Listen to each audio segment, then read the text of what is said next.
La regla número 6 es: haga sinceramente que la otra persona se sienta importante.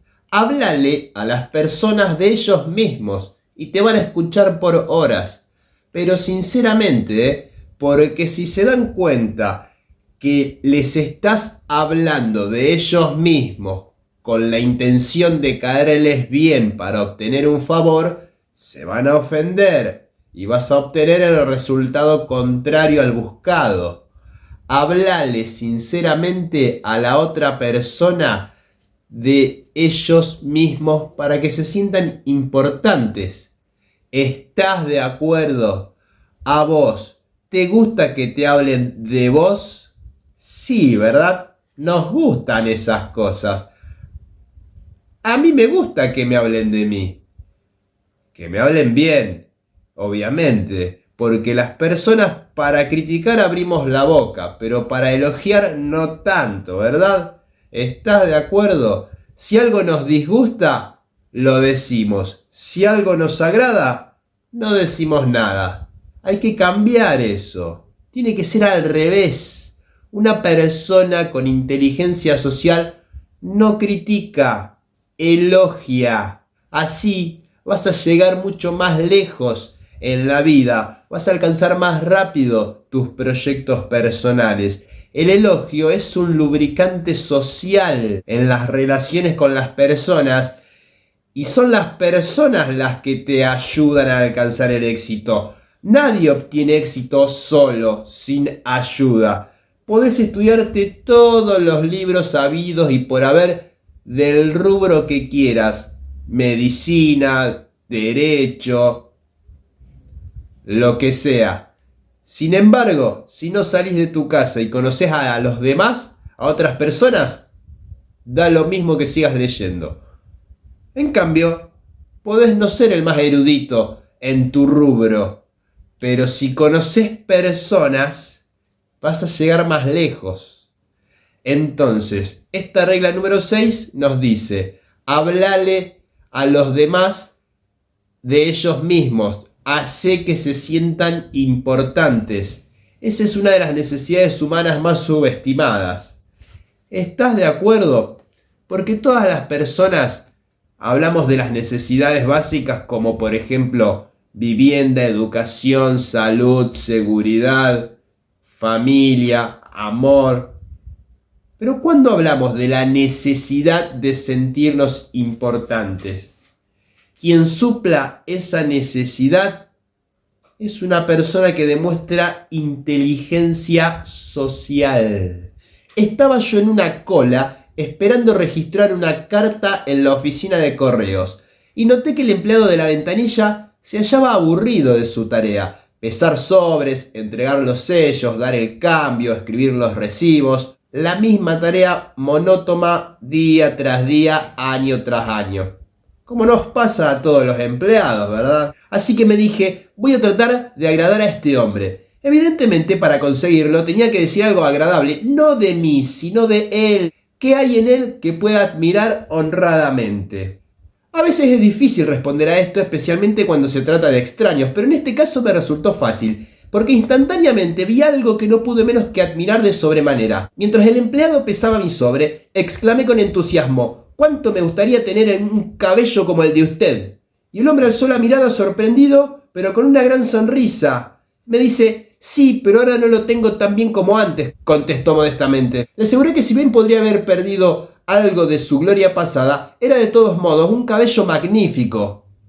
El hombre quedó inmensamente complacido, conversamos agradablemente un rato y su última frase fue: «Mucha gente ha admirado mi cabello. Apuesto a que ese hombre se fue a almorzar encantado de la vida. Apuesto a que se fue a su casa y se lo contó a su esposa. Apuesto a que se miró en el espejo y se dijo: tengo un cabello muy lindo». Porque alguien más, un extraño, se lo reconoció, tan simple como eso. Y la energía que damos nos regresa, nos vuelve. Es maravilloso. Se siente tan bien, tan bien. ¿Estás de acuerdo? ¿Qué quiere una persona de otra cuando le hace un simple cumplido? ¿Te lo pusiste a pensar? Cuando una persona le hace un cumplido a otra, ¿qué es lo que quiere? ¿Un favor a cambio? ¿Qué quiere exactamente? Se podría pensar que uno no tiene por qué tener siempre una razón para hacer sentir bien a otra. Eso es egoísta, que no siempre se tiene por qué querer obtener algo a cambio. Pero siempre obtenemos algo a cambio. No tiene por qué ser un favor o dinero. La energía que uno recibe por haber mejorado aunque sea un poco el día del otro es algo que le hace sentir bien a usted y merecedor de bendiciones. Si aceptan su cumplido, usted se va a sentir que usted también es importante. Pero en cambio, si lo rechazan, se va a sentir insultado. ¿Estás de acuerdo? Cuando elogias a alguien, te aceptan el cumplido, se siente bien. Hiciste sentir importante al otro. Y te correspondió. Ahora, cuando no aceptan el cumplido, te sentís insultado, ¿verdad? Hay una ley de suma importancia en la conducta humana. Si obedecemos esta ley, casi nunca nos vamos a ver en aprietos. Obtendremos incontables amigos y constante felicidad. Pero en cuanto quebrantemos esa ley, nos veremos en interminables dificultades. La ley es esta. Trate siempre de que la otra persona se siente importante. ¿Estás de acuerdo? Zoroastro lo enseñó a sus discípulos en el culto del fuego, en Persia más de 1000 años antes de Cristo. Confucio lo predicó en China 500 años antes de Cristo. Lao Tse, el fundador del taoísmo, lo inculcó a sus discípulos en el Valle del Han por la misma época. Buda lo predicó en las orillas del Ganges. Jesús lo enseñó entre las pétreas montañas de Judea hace 20 siglos. Haz al prójimo lo que quieras que el prójimo te haga a ti. Obedezcamos entonces la regla de oro y demos a los otros lo que queremos que ellos nos den. ¿Cuándo? ¿Dónde? ¿Cómo? La respuesta es siempre, en todas partes. Es la ley del espejo. David tuvo que vérselas en una situación delicada cuando le pidieron que se hiciera cargo del puesto de refrescos en un concierto de caridad. David cuenta lo siguiente: la noche del concierto llegué al parque y descubrí que me esperaban 2 damas mayores, bastante malhumoradas, junto al puesto de refrescos. Al parecer, ambas creían estar a cargo del proyecto. Mientras yo estaba indeciso, preguntándome qué hacer, se me acercó uno de los miembros del comité organizador y me entregó una caja con cambio, al tiempo que me agradecía haber aceptado dirigir el puesto. A continuación, me presentó a Rosa y a Janina, que serían mis ayudantes, y se marchó. Siguió un largo silencio. Al comprender que esa caja con el cambio para las ventas era un símbolo de autoridad, se la di a Rosa, diciéndole que yo no podría ocuparme de la parte monetaria, pues no sabía hacerlo, y me sentiría mejor si ella se hacía cargo. De inmediato le sugerí a Janina que se ocupara de dar órdenes a las 2 jovencitas que nos habían asignado para atender al público. Le pedí que les enseñara a servir y la dejé a cargo de esa parte del asunto. Pasamos una velada perfecta con Rosa muy feliz contando el dinero, Janina supervisando a las muchachas y yo disfrutando del concierto. Si por ejemplo la camarera nos trae puré de papas cuando hemos pedido papas fritas a la francesa, digámosle: siento tener que molestarla, pero prefiero las papas a la francesa. Ella responderá: no es molestia, y se complacerá en satisfacernos, porque hemos demostrado respeto por ella. Por las buenas en la vida se llega muchísimo más lejos. La agresividad, no digamos violencia, porque la violencia incluye contacto físico, ¿verdad? Son golpes. La agresividad, hablemos de agresividad, porque los malos tratos es agresividad. Agresividad es menos que violencia. Mediante la violencia y la agresividad, en ambos casos, uno puede obtener rápido el resultado que pretende. La violencia y la agresividad es el camino rápido, pero no el que te va a llevar lejos. ¿Estás de acuerdo? Frases insignificantes como: lamento molestarlo, ¿tendría usted la bondad de? ¿Quiere hacer el favor de? ¿Tendría usted la gentileza? O gracias. Son pequeñas cortesías como estas las que sirven para aceitar las ruedas del monótono mecanismo de la vida diaria. Y de paso, son seña de buena educación, ¿verdad? Las novelas de Hal Caine fueron grandes bestsellers en las primeras décadas del siglo XX. Millones de personas las han leído. Era hijo de un herrero. No fue a la escuela más que 8 años y sin embargo cuando murió era el literato más rico de su época. Su historia es así. Hal Caine tenía predilección por los sonetos y baladas y devoraba toda la poesía de Dante Gabriel Rossetti. Hasta escribió un artículo en que formulaba el elogio de las realizaciones artísticas del poeta y envió una copia al mismo Rossetti. Rossetti quedó encantado y lo probable es que se dijera: un joven que tiene tan elevada opinión de mis condiciones debe de ser un joven brillante. Rossetti invitó, pues, al hijo del herrero a que fuese a Londres y trabajara como secretario suyo. Fue aquel el vuelco mayor en la vida de Hal Caine, porque en su nuevo cargo conoció a los artistas literarios del momento. Siguiendo sus consejos e inspirado por sus recomendaciones, se lanzó a una carrera que hizo lucir su nombre en el cielo de la literatura. Su hogar llegó a ser la meca de los turistas de todo el mundo y cuando murió dejó una herencia de muchos millones de dólares. Pero quizás habría muerto pobre y desconocido si no hubiese expresado su admiración por un hombre famoso. Tal es el poder estupendo de la apreciación sincera. ¿Te pasó alguna vez en la vida que admirabas a alguien y se lo expresaste con entusiasmo y notaste el cambio en su actitud y en sus gestos faciales y en su conducta corporal? ¿Verdad que sí? Ronald es maestro de artes y oficio y cuenta que tenía a un estudiante en su clase introductora de artesanías llamado Christian. Dice Ronald lo siguiente: Christian era un chico muy callado y muy tímido, desprovisto de toda confianza en sí mismo, la clase de estudiante que suele no recibir la atención que merece. Yo doy también una clase avanzada que se ha transformado en una especie de símbolo de estatus, pues es un privilegio muy especial que un estudiante se gane el derecho de asistir a ella. Un miércoles, Christian estaba trabajando con mucho empeño en su mesa. Yo sentía auténticamente que dentro de él ardía un fuego oculto. Le pregunté si no le gustaría asistir a la clase avanzada.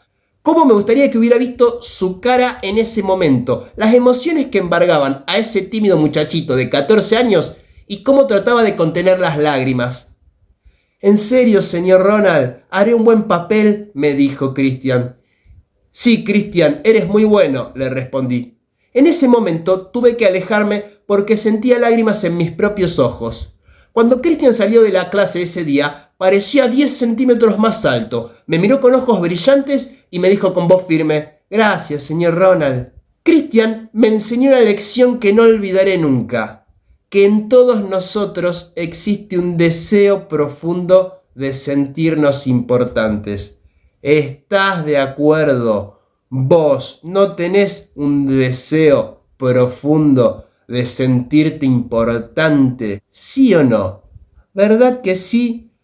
No necesariamente ser un astro del fútbol mundial, una estrella de rock o un artista de cine famoso, sino tan simple como sentirse importante en la comunidad en la que uno se desenvuelve, dentro de la propia familia, dentro del propio círculo de amigos, dentro de las actividades deportivas, recreativas o artísticas que realice. ¿Estás de acuerdo? Sí, ¿verdad? Que alguien te hizo sentir importante porque por ahí te vio cabizbajo y te hizo un elogio y vos también lo tenés que haber hecho. Claro que sí, ¿cómo que no? Todos los hemos hecho, pero nos tienen que guiar como yo te estoy guiando ahora, con tu permiso, si continúas viendo este video, para hacerlo consciente. Hagamos sentir importante a los demás, elogiándolos con sinceridad. Para ayudarme a no olvidarlo nunca, sigue contando Ronald, hice un cartel que dice: «Eres importante». Tengo este cartel colgado en el aula, donde todos lo vean, para recordarme a mí mismo que cada uno de los estudiantes que tengo enfrente es igualmente importante. La verdad sin filtros es que casi todos los hombres con quien uno se cruza en la vida se sienten superior a usted en algún sentido. Igual que usted se siente superior a ellos en algún sentido. Y un camino seguro para llegarles al corazón es hacerles comprender, de algún modo muy sutil, que usted reconoce su importancia y la reconoce sinceramente. Y lo patético es que frecuentemente las personas con menos razones para sentirse importantes tratan de encender su propio sentido de importancia o de apagar el sentido de importancia de los demás mediante una muestra exagerada y ruidosa de lo que cree saber, que es ofensiva. ¿Estás de acuerdo? Los sabelotodo son personas vanidosas que no saben más que cualquiera, pero presumen saber más de fútbol que el director técnico del propio equipo. Saben más de economía que los economistas, más del clima que el meteorólogo de la TV, más de política que el presidente. ¿Quién no tiene un sabelotodo en la familia o en su círculo de amigos? Las personas más ignorantes son las que están más seguras de lo que dicen. Esto se debe a las pocas opciones con que cuentan para responder, dada su limitada inteligencia, y lamentablemente suelen tener la boca muy abierta. ¿Verdad que sí? Las personas más ignorantes son las más seguras y las que más abierta tienen la boca. ¿Estás de acuerdo? ¿Por qué? Porque tienen pocas opciones, por eso están seguros de lo que dicen. No pueden ver más que las limitadas opciones con las que cuentan. Y como están seguros, abren la boca para defenderlas. Lamentable este fenómeno social de la naturaleza humana, ¿verdad? Porque debería ser al revés. Las personas más inteligentes deberían ser los que tengan la boca más abierta. Aunque no puedan ser las más seguras, ¿verdad? Porque por eso son inteligentes, por la cantidad de opciones con las que cuentan, que les trae su mente a la situación según lo requiera. Te cuento un caso. Raúl fue en automóvil con su esposa a visitar a algunos parientes de esta y terminó en la casa de una anciana tía. Miró pues a su alrededor para ver qué podía admirar honradamente en la casa de la tía de su esposa. Esto lo cuenta Raúl. Esta casa fue construida alrededor de 1890, ¿verdad?, preguntó Raúl. Sí, respondió la anciana. Precisamente en ese año la construyeron. Me recuerda mucho a la casa en que nací. Es hermosa, bien construida, amplia. Bien sabemos que ya no se construyen casas así. Tiene razón. La gente de hoy no tiene interés por las casas hermosas. Todo lo que quieren es un monoambiente e internet, siempre paseando en sus vehículos. Esta es una casa de ensueño. Fue construida con amor. Mi marido y yo soñábamos con ella mucho antes de construirla. No llamamos a un arquitecto, la planeamos por nuestra cuenta.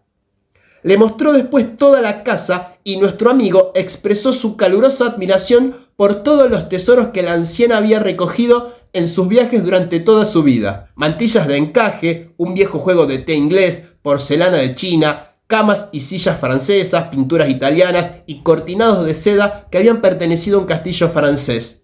Después de mostrarle toda la casa, la anciana llevó a Raúl al garage. Allí, colocado sobre los tacos de madera, había un automóvil Packard, casi nuevo. Le dice la anciana: mi marido compró ese coche poco antes de morir, dijo dulcemente. No se lo ha usado después de su muerte. Usted aprecia las cosas bellas y le voy a regalar este automóvil. El hombre le responde: Raúl, pero tía, es claro que agradezco su generosidad, pero no puedo aceptarlo. No soy siquiera pariente suyo. Tengo un automóvil nuevo y usted tiene muchos parientes a quienes le gustaría tener ese Packard. A lo que la anciana responde: ¿parientes? Sí, tengo parientes que solo esperan mi muerte para conseguir ese automóvil, pero no se los voy a dejar. Si no quiere dejarlo a nadie, le será fácil venderlo, le dice Raúl. ¿Venderlo? ¿Cree usted que podría vender este coche? ¿Cree que podría admitir que algún extraño recorriera las calles en ese automóvil que mi marido compró para mí? No puedo ni pensar en venderlo. Se lo voy a regalar. Usted aprecia las cosas bellas. Raúl trató de disuadirla, pero no pudo sin herir sus sentimientos. Aquella anciana, sola en su casona, con sus tesoros y sus recuerdos, anhelaba un poco de admiración. Había sido joven y hermosa, había construido una casa entibiada por el amor y había comprado cosas en toda Europa para embellecerla más. Ahora, en la aislada soledad de los años, anhelaba un poco de tibieza humana, un poco de auténtica apreciación, y nadie se la daba. Cuando la encontró, como un manantial en el desierto, su gratitud no podía tener otra expresión adecuada que el obsequio de un automóvil Packard. Maravilloso, ¿verdad? ¿Conoces alguna historia similar a esta? de alguien que se llevó un regalo inesperado e importante como un automóvil, aparentemente haciendo tan poco, sin merecerlo, sin mayor esfuerzo. Imagínate que alguien te regale un auto. A mí no me pasó nunca. Qué lindo sería, ¿verdad? Otro caso. Rubén, jefe en una empresa de jardinería y de arquitectura panorámica, estaba encargándose de los jardines de la finca de un famoso abogado. El propietario salió a darle algunas indicaciones sobre los sitios donde quería que se plantaran los rododendros y las azaleas. «Juez», le dijo, «tiene usted un hermoso pasatiempo. He podido admirar los espléndidos perros que cría usted. Sé que todos los años ganan muchos premios en exposiciones caninas». Fue sorprendente el efecto de esta pequeña muestra de apreciación. «Sí», respondió el juez, «me entretengo mucho con los perros. ¿Le gustaría ver la perrera?». Pasó casi una hora mostrándole los perros y los premios conquistados. Hasta buscó sus pedigrees y explicó las líneas de sangre que daban por resultado tanta belleza e inteligencia canina. Por fin le preguntó: «¿No tiene usted un hijo?», le dice el juez. «Sí». «Bien, ¿no le gustaría tener un perrito?». «Oh, es claro, estaría encantado». «Bien, le voy a regalar uno». Empezó a decirle cómo debía alimentarlo, pero luego se interrumpió. «Se va a olvidar usted», dijo, «si se lo digo. Le voy a escribir todo lo necesario». Entró a su casa, escribió el pedigree y las instrucciones para el cuidado del perrito y le regaló un cachorro que valía cientos de dólares, además de 1 hora y 15 minutos de su valioso tiempo, exclusivamente porque había admirado honradamente su pasatiempo. ¿Cuál es tu pasatiempo? El tuyo. A usted, querido YouTube vidente que está mirándome ahora en este momento, el cual aprecio profundamente porque este video lo hice para vos. ¿Qué pasatiempo tenés? ¿Y te lo han honrado? ¿Admirado? Se siente bien, ¿verdad? A mí, por ejemplo, me gusta dibujar. No soy particularmente bueno. Soy más bueno que el promedio de personas porque la mayoría de las personas no dibujan. Pero no llegué a ser un gran artista del dibujo. Sin embargo, en mis garabatos, cuando alguien me dice «¡Qué bien que dibujás!», se siente bonito, ¿verdad? George Eastman, famoso en relación con las cámaras Kodak, inventó la película transparente que hizo posible la cinematografía actual. Reunió una fortuna de $100 millones y llegó a ser uno de los más famosos hombres de negocios de la Tierra. A pesar de todo esto, anhelaba que se reconocieran sus méritos, tanto como usted o yo. Un ejemplo: hace muchos años, Eastman decidió construir la escuela de música Eastman en Rochester, además del Kilburn Hall, un teatro en homenaje a su madre. James Adamson, presidente de la empresa Superior Seating Company de Nueva York, quería obtener el pedido de las butacas para los 2 edificios. Después de comunicarse telefónicamente con el arquitecto encargado de los planos, el señor Adamson fijó una entrevista con el señor Eastman en Rochester. Cuando llegó allí, el arquitecto le dijo: «Sé que usted quiere obtener este pedido, pero desde ahora le advierto que no tendrá ni un asomo de probabilidad si hace perder más de 5 minutos del tiempo al señor Eastman. Está muy ocupado.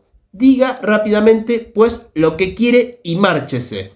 Adamson estaba dispuesto a seguir el consejo. Cuando se le hizo entrar en el despacho, notó al señor Eastman doblado sobre una pila de papeles que tenía encima del escritorio. Enseguida, el señor Eastman alzó la vista, se quitó los anteojos y caminó hacia el arquitecto y el señor Adamson, diciendo: «Buen día, caballeros, ¿qué puedo hacer por ustedes?». El arquitecto hizo la presentación y entonces el señor Adamson inició la conversación. «Mientras esperábamos que usted se desocupara, señor Eastman, he podido admirar esta oficina. Le aseguro que no me importaría trabajar si tuviera para ello una oficina así. Ya sabe usted que me dedico a los trabajos de decoración interior en madera y jamás he visto una oficina más hermosa», le respondió. «Me hace recordar usted algo que casi tenía olvidado. Es hermosa, ¿verdad? Me gustaba cuando fue recién construida, pero ahora llego con muchas cosas en la cabeza y no me fijo siquiera en la oficina durante muchas semanas», respondió Eastman. Adamson se acercó a una pared y pasó la mano por un panel. «Esto es roble inglés, ¿verdad? La textura es algo diferente del roble italiano». «Sí, es roble inglés importado. Fue elegido especialmente por un amigo que se especializa en maderas finas». Luego, Eastman le mostró toda la habitación señalando las proporciones, los colores, las tallas a mano y otros efectos que habían contribuido a proyectar y ejecutar personalmente. Mientras andaban por la habitación admirando el ambiente, se detuvieron junto a una ventana y George Eastman, con su voz suave, modesta, señaló algunas de las instituciones por cuyo intermedio trataba de ayudar a la humanidad. La Universidad de Rochester, el Hospital General, el Hospital Homeopático, el Hogar Amigo, el Hospital de Niños. El señor Adamson lo felicitó calurosamente por la forma idealista en que empleaba su riqueza con el fin de aliviar los sufrimientos humanos. Poco después, George Eastman abrió una caja de cristal y sacó la primera cámara de que había sido dueño, un invento adquirido en inglés. Adamson lo interrogó largamente acerca de sus primeras luchas para iniciarse en los negocios, y el señor Eastman habló con franqueza de la pobreza de su niñez. Relató cómo su madre viuda había atendido una casa de pensión mientras él trabajaba en una compañía de seguros, y hablaron de su vida. El temor a la pobreza lo perseguía día y noche hasta que resolvió ganar dinero suficiente para que su madre no tuviera que trabajar tan duramente en la casa de pensión. Adamson le hizo nuevas preguntas y escuchó absorto mientras el famoso inventor relataba la historia de sus experimentos con placas fotográficas secas. Contó Eastman cómo trabajaba en una oficina todo el día y a veces experimentaba toda la noche, durmiendo solamente a ratos mientras operaba los productos químicos hasta el punto de que a veces no se quitó la ropa durante 72 horas seguidas. James Adamson había entrado en la oficina de Eastman a las 10:15 con la advertencia de que no debía estar más de 5 minutos, pero pasó 1 hora, pasaron 2 horas y seguían hablando. Por fin, George Eastman se volvió a Adamson y le dijo: la última vez que estuve en el Japón compré unas sillas, las traje y las puse en la Galería del Sol. Pero el sol ha despellejado la pintura y el otro día fui a la ciudad, compré pintura y pinté yo mismo las sillas. ¿Le gustaría ver qué tal soy como pintor? Bueno, venga a casa a almorzar y se las mostraré. Después del almuerzo, el señor Eastman mostró a Adamson las sillas que había comprado en el Japón. No valían más de unos pocos dólares, pero George Eastman, que había ganado 100 millones en los negocios, estaba orgulloso de sus sillas, porque él mismo las había pintado. El pedido de butacas representaba una suma de $90.000. ¿Quién le parece que lo consiguió? ¿James Adamson o un competidor? Desde aquel día hasta la muerte del señor Eastman, James Adamson fue un íntimo amigo suyo. Claudio, dueño de un restaurante, usó esta regla y salvó a su restaurante de la pérdida de un empleado importante. Se trataba de una mujer que hacía 5 años que trabajaba para él y era un enlace esencial entre Claudio y sus 22 empleados. Quedó muy perturbado al recibir el telegrama de ella anunciándole su renuncia. Cuenta Claudio lo siguiente: me sentía no solo sorprendido, sino más bien decepcionado, porque sabía que había sido justo con ella y la había tratado bien. Pero al ser una amiga, además de una empleada, era posible que yo la hubiera descuidado un poco y le hubiera exigido más que a mis otros empleados. Por supuesto, no podía aceptar su renuncia así como así. La llevé aparte y le dije: Paula, debe entender que no puedo aceptar su renuncia. Usted significa mucho para mí y para la compañía, y es tan responsable como lo soy yo mismo del éxito de nuestro restaurante. Después repetí lo mismo delante de todo el personal y la invité a mi casa y le reiteré mi confianza, con toda mi familia presente. Paulette retiró su denuncia y hoy puedo confiar en ella más que nunca antes, y me tomo el trabajo de expresarle periódicamente mi aprecio por lo que hace y reiterarle lo importante que es para mí y para el restaurante. ¿Conoces alguna historia similar a esta? En la que por ahí muchas veces un empleado es muy importante para la empresa, es una pieza clave y ésta decide renunciar, poniendo a su jefe o dueño en aprietos. Y todo debido no al dinero o a malos tratos, sino a una falta de sentido de importancia que necesita ser satisfecho y no lo está haciendo. Hábleles a las personas de ellos mismos y lo escucharán por horas. Haga sinceramente que la otra persona se siente importante. Si no es sincero, el otro lo sabrá y usted va a salir perjudicado. A nadie le gusta sentir que lo están tomando por tonto. No se le debe decir a una persona tímida u odiosa que es muy simpática. Elogie en cambio su inteligencia. No se le debe decir a una persona inexperta o torpe que es muy habilidoso. Elogie en cambio su voluntad. No se le debe decir a una persona perezosa o impuntual que es respetuosa. Elogie en cambio su compañía.